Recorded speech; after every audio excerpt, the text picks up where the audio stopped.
अंदाज देणार आहे. मध्य भारतावर सध्या मान्सूनची ट्रफ असल्यामुळे आणि मान्सून आस असल्यामुळे मध्य प्रदेश, महाराष्ट्र या दोन्ही राज्यांमध्ये, अगदी थोडं राजस्थानकडे सुद्धा आणि गुजरातच्या पूर्व भागात सुद्धा परिणाम होऊ लागला आहे. छत्तीसगडमध्ये याचा परिणाम आहे, तेलंगणामध्ये.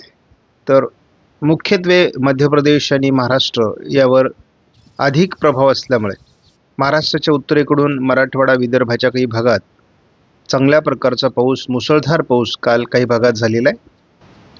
अल निनोचं वर्ष आहे आणि तरी देखील आपण जर परिवर्तनं बघितली तर या ठिकाणी आपल्याला मोठ्या प्रमाणात बाष्प तयार होताना दिसते आणि हे बाष्प पुढे मान्सूनला गती प्राप्त करण्यास मदत करू शकतं असा प्राथमिक अंदाज आहे. या ठिकाणी आपल्याला मध्य भारतावर मुख्यत्वे करून मान्सूनचा प्रभाव आहे. त्यामुळे मान्सून थोडा पुढे सरकण्यासाठी मध्य भारतात अनुकूल वातावरण आहे. मात्र दोन्ही शाखा कमकुवत आहेत. मान्सूनची गेल्या 2-3 दिवसापासून म्हणजे 23 नंतर 23 ते 26 फारशी प्रगती होऊ शकलेली नाही. पूर्व भारतामध्ये 12 ते 26 फारशी प्रगती होऊ शकली नाही. मात्र पुढील प्रगती होण्याकरता पूर्व भारतातून आणि मध्य भारतातून अनुकूल परिस्थिती थोड्याफार प्रमाणात निर्माण होते आहे. आज भारतीय हवामान खात्याने दिलेल्या अंदाजानुसार महाराष्ट्रामध्ये येलो अलर्ट असून दक्षिणेतील आणि पूर्वेकडील सर्व राज्यांमध्ये काही राज्यात ऑरेंज अलर्ट तर काही ठिकाणी येलो अलर्ट देण्यात आला आहे. उत्तर भारतात मात्र पावसाचा प्रभाव अजून पोहोचलेला नाही. उत्तर प्रदेशमध्ये सध्या उष्णतेची लाट कायम आहे. मात्र आता या ठिकाणी लवकरच पावसाळी परिस्थिती पोहोचत असल्यामुळे या ठिकाणची उष्णतेची लाट देखील कमी होईल. ज्या भागात मान्सून अद्याप पोहोचलेला नाही त्या भागामध्ये पावसाची उघडीप दाखवण्यात आली आहे. बाकी मान्सून पोहोचलेल्या भागात पावसाचा अंदाज देण्यात आला आहे. हा 28 तारखेचा अंदाज आहे. तीच परिस्थिती आपल्याला 29 तारखेला देखील दिसते आहे. 30 तारखेलाही पावसाचा जोर कमी होतोय, परंतु प्रत्यक्षात जेव्हा 30 तारीख उजाडेल तेव्हा मात्र आपल्याला हा अंदाज बदललेला दिसेल. कारण मान्सून थोडा प्रगती करेल आणि त्यामुळे पुन्हा एकदा अनेक राज्यांमध्ये पावसाला सुरुवात होईल. महाराष्ट्रात देखील 30 तारखेला काही भागात पाऊस कमी होण्याची शक्यता व्यक्त करण्यात आली आहे. 1 जुलैला मध्य भारतावर आणि पश्चिम भारतात बहुतांश राज्यांमध्ये महाराष्ट्रासहित पाऊस उघडण्याचे संकेत दिलेत. तोच अंदाज 2 तारखेलाही कायम आहे. पावसाचं प्रमाण कमी झाल्याने उत्तर भारतामध्ये, उत्तर प्रदेशमध्ये खास करून उष्णतेची लाट आहे. बाकी महाराष्ट्रातील उष्णतेची लाट मान्सून पोहोचल्यानंतर बऱ्यापैकी कमी झाली आहे. काल भारतामध्ये अनेक राज्यांमध्ये पाऊस झालेला आहे. त्यात महाराष्ट्रात खास करून मराठवाडा, विदर्भ आणि कोकण या रिजनमध्ये पाऊस दाखवलेला आहे. मात्र पर्जन्य छायेच्या प्रदेशात फारसा पाऊस झालेला नाही. या ठिकाणची परिस्थिती स्पष्ट दिसते. 26 तारखेपासून 3 जुलैपर्यंत विदर्भाचा भाग वगळता महाराष्ट्रात CFSने चांगल्या पावसाचा अंदाज दिला आहे आणि दोन्ही समुद्रात वातावरण पोषक असेल. पुन्हा एकदा मध्य भारतावर अतिशय प्रभावी अशा प्रकारचं वातावरण 3 जुलै ते 10 जुलै बनण्याचा अंदाज देण्यात आला आहे आणि महाराष्ट्रात बऱ्याच भागात अतिवृष्टीची शक्यता व्यक्त करण्यात आलेली आहे. शिवाय संपूर्ण भारताचा विचार करता महाराष्ट्रामध्ये चांगल्या प्रकारचं पावसाळी वातावरण आपल्याला 10 तारखेपासून 17 तारखेपर्यंत देखील CFS मॉडेलने दाखवलं आहे. आपण बघतो या ठिकाणी एक हलकी चक्राकार स्थिती आहे. उद्या 28 तारखेला या चक्राकार स्थितीचा महाराष्ट्रावर परिणाम होण्याची शक्यता आहे. 30 तारखेला एक चक्राकार स्थिती बिहारवर तयार होईल. 3 जुलैला या भागामध्ये एक वादळी प्रणाली विकसित होण्याची शक्यता आहे, जी 4 तारखेला मध्य भारताकडे सरकण्यासाठी अनुकूल परिस्थिती दाखवली आहे. एक हलकी चक्राकार स्थिती या भागात असल्यामुळे तिचा महाराष्ट्राच्या हवामानावर परिणाम होईल असा JFS मॉडेलचा अंदाज आहे. आणि आता सध्या आपण विदर्भ, मराठवाड्यावर पाऊस बघतोय, तर हा देखील त्याचा परिणाम आहे. आणि आजपासून कोकण किनारपट्टीला पुन्हा पावसाळी परिस्थिती सुरू होणार आहे.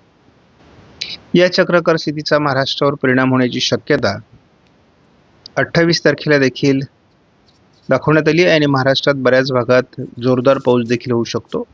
महाराष्ट्रात पावसाचा अंदाज 29लाही कायम ठेवण्यात आला आहे JFS मॉडेलनुसार. JFSने महाराष्ट्रात 30 तारखेला देखील जोरदार पावसाचा अंदाज दिलाय. नव्याने चक्राकार स्थिती बिहारच्या दरम्यान तयार होऊ शकते, परंतु महाराष्ट्रावर त्याचा देखील 1 जुलैला परिणाम असण्याची शक्यता आहे. शिवाय पश्चिम किनारपट्टी, कोकण किनारपट्टीला जोरदार पावसाळी वातावरण तयार होईल. आपण बघतो कोकण किनारपट्टीला पावसाचं प्रमाण 2 तारखेला वाढण्याचे संकेत देण्यात आले आहेत. 3 तारखेला देखील नवीन चक्राकार स्थिती किंवा हवामान प्रणाली विकसित होत असल्यामुळे भुवनेश्वरच्या दरम्यान तिचा सुरुवातीला उदय होईल आणि याचा परिणाम कोकण किनारपट्टीला मुसळधार पाऊस 3 तारखेपासून सुरू होईल. JFSने दाखवलेली एखादी सिस्टम खरंच निर्माण होईल का याविषयी शंका असते, परंतु आपण भविष्यात बघूयात. या ठिकाणी एक चक्राकार स्थिती आहे आणि एक नव्याने या ठिकाणी विकसित होण्याची शक्यता आहे. कोकण किनारपट्टीला मुसळधार पावसाची शक्यता 4 तारखेलाही आहे. 5 तारखेला देखील एकापाठी 2 चक्राकार स्थिती विकसित होत आहे. दोन्हींचाही महाराष्ट्रावर परिणाम होण्याची शक्यता आहे. कोकण किनारपट्टीला देखील जोरदार पाऊस होण्याची शक्यता आहे. पहिल्यांदा JFS मॉडेलने या सिस्टम महाराष्ट्रावर परिणाम करताना दाखवलेले आहेत. त्यामुळे मुसळधार पाऊस महाराष्ट्रामध्ये भविष्यात होऊ शकतो असा अंदाज आहे. जुलैचा पहिला आठवडा हा महाराष्ट्रात मुसळधार पावसाचा असू शकतो. मान्सून सध्या मध्य प्रदेशमध्ये थोडी प्रगती करू शकतो असा अंदाज आहे. 28 तारखेला देखील मध्य प्रदेश, महाराष्ट्र जोरदार पाऊस होईल. उत्तर महाराष्ट्र, मध्य महाराष्ट्र, पश्चिम महाराष्ट्र, मराठवाडा, विदर्भ, कोकण पावसाळी वातावरण आहे. कोकणात मुसळधार पावसाची शक्यता 28 तारखेपासून आहे.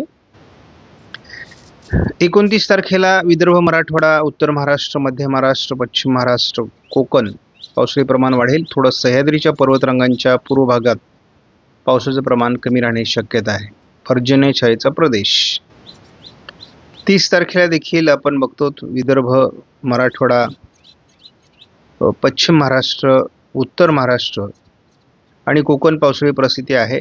परंतु पर्जन्यछायेचा जो काही भाग आहे या ठिकाणी थोडी कमी दिसते. 1 जुलैला मात्र हवामानात बदल होतोय. कोकण आणि पूर्व विदर्भ पावसाचं प्रमाण वाढतंय. हलका ते मध्यम स्वरूपाचा पाऊस पश्चिम महाराष्ट्र, मराठवाडा, उत्तर महाराष्ट्र, मध्य महाराष्ट्र होईल.